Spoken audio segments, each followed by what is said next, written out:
Hello beautiful people and welcome back to my channel. I hope you're all having a wonderful evening, a wonderful, I want to say Tuesday or Thursday because I'm not sure which day this is going up yet. Either way, I hope you're having a wonderful day. So this is the first episode of my glute series and today we are touching on frequency, or how often should we train the booty. Now, this is a really frequent question that I get asked, and it's kind of one of those obvious questions as well that someone would want to ask because there's a lot flying around in terms of how often do I need to train my glutes to build my glutes and all these different things and questions. So I'm going to touch on frequency, which is how often, how many times per week should you train the glutes for growth. As I said, it's a question I get asked an awful lot on Instagram. And in short, I always say 3 times per week, but there's a little bit more behind this 3 times per week element, and there are so many different things that can go into different people's frequency and how often they should train their glutes, which of course I'm going to go in more detail. Bear with me on this video, okay, because some of it goes a little bit in depth in terms of sciencey, but not to the extent where you're not going to understand and you're not going to be able to apply it. So listen up, let's take some mental notes and I'm going to help you grow your glutes. Something I see a lot when you are training for growing muscle is having one body part per week. If I give you an example, you could have a chest day, an arms day, a leg day, a back day, whatever it is. That means we train each muscle group 1 time per week. Sometimes this is great and sometimes it's a really good thing to do, but then I also think it is landing you short on the amount of gains you can actually make,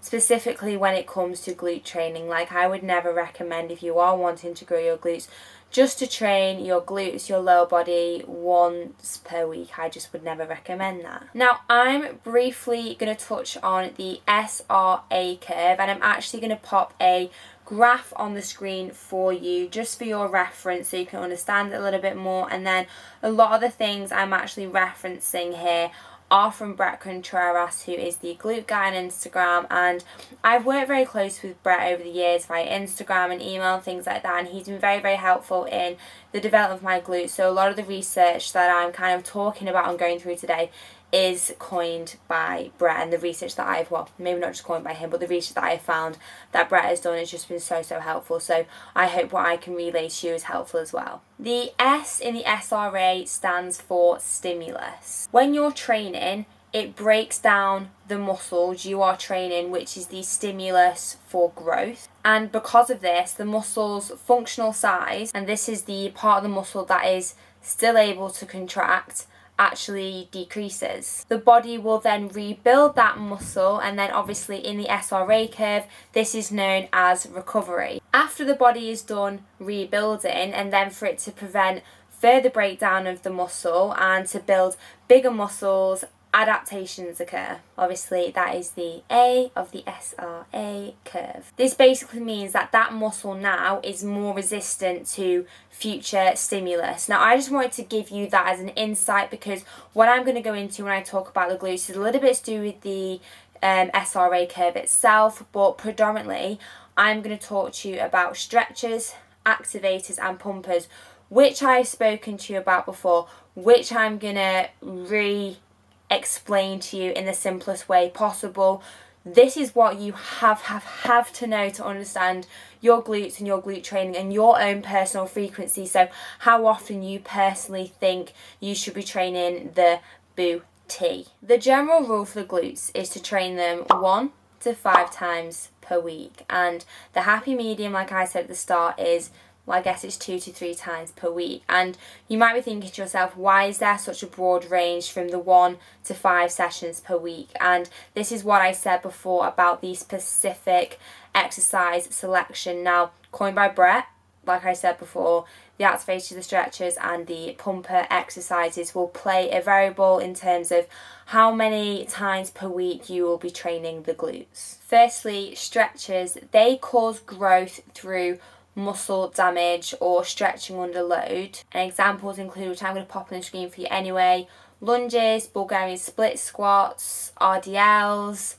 sumo deadlifts, so anything where you're doing more of a stretch movement and there's a pretty big range of motion. Activators target muscle growth through mechanical tension or high activation levels. So these are things such as barbell hip thrusts, back extensions, cable kickbacks and cable pull-throughs. Finally, pumpers. These aim to overload the metabolic pathway and they are pumping up the muscle with metabolites. Now, these are things like frog pumps, glute bridges, lateral band walks, or any band work in general. So band abductions, band hip hinging, so more of your high rep work. There's a theory that high muscle damage will cause the longest SRA curve, and then high mechanical tension and high metabolic stress are pretty much the same. But for the different types of glute exercises, like I went through before, just the activated, stretched and the pumpers,